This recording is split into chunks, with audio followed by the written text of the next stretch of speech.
না আমি তো তোমার ওই যে বাসায় ছিলাম, উত্তর বাসায় ছিলাম। আজকে খালি বেরিয়ে আসছি যে চিন্তা করলাম যে ডাকাতি যেহেতু হচ্ছে, তোরা ডাকাতি ও সিলাই গিয়ে আমরা এটা বিয়ে মারলো, শর্ট করলো, বুঝলে না? এখন তো কোনো ইয়ে নাই, এখন হলো সব ইয়ে হয়ে গেছে টাকা। টাকা তো কোনো মানুষ না। আমার এখানে আল্লাহর রহমতে সব আছে, আমি দেশে যাবো কেন? পরে আমার কাছে আপনি সব জানেন, হারুনের সব জানেন, এইগুলো এসে আমাদেরকে বলতে হবে। আমি কইছি ভাই শুনেন, আপনাকে এত চুলকানি থাকলে আপনারা খুঁজে বাইর করেন, আমার আমি এর কিছুই জানি না। না আপনি এর লগে ঘুরছেন, আপনি এখন পোল্টি মারতে কেন? আপনারা তো এ শেষ করে দিছে, তাহলে আপনি কেন এগুলা ইয়ে করতেছেন? এই যে 5 জন সমন্বয়ক আমি আমার কাছে গেছিলাম, এটা কি আমি নিছি?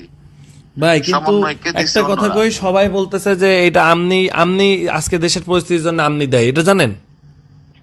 এই যে এই সমন্বয়ক গুলার রাত ধরলে নাকি এত গ্যাঞ্জাম হইতো না, এটা আওয়ামী লীগের লোকজন বলতো। সমন্বয়কে আমি এই কথাটা ক্লিয়ার করবো, এই সমন্বয়কে তো হারুন ধরে নাই। সমন্বয়কে ঊর্ধ্বতন কর্তৃপক্ষ নির্দেশে হারুনের কাছে হস্তান্তর করা হয়েছে, এটা তুমি লেখো এতে। জন সমন্বয়ককে যে আমনের জন্য এই দেশের অবস্থা দেয়। হ্যাঁ, আমি কি করলাম? ওই যে আমনার জন্য এই দেশে আজকে সমন্বয়করা, এই যে আমি না ধরলে এগুলা করতো না, তাই বলতেছে। আরে গাদা, এই সমন্বয়কে তো আমি ধরার সমন্বয়কে আমি ধরলাম, ধরার পরে কি এনে কমিশনার, আইজি, সচিব, প্রধানমন্ত্রী ছিল না?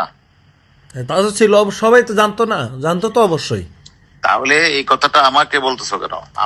আমি বলতেছি, না, তুমি গ্যারান্টি লিখে দিও এই সমন্বয়কে, মানে স্বরাষ্ট্রমন্ত্রী, লেখা এগুলি স্বরাষ্ট্রমন্ত্রী, সচিব, আইজি, এসবি চিফ সহ অন্যান্যরা, এবার লিখে দিও অন্যান্যরা সম্মিলিত সিদ্ধান্ত ক্রমে তাদেরকে ডিবির কাছে হস্তান্তর করা হয়েছে সেফটির জন্য।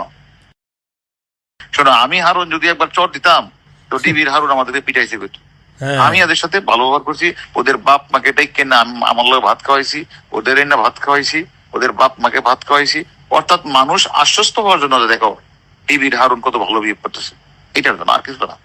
আমার উদ্দেশ্য তো এটা ছিল, যে আদেশটা দিছে আদেশটা পালন করছে।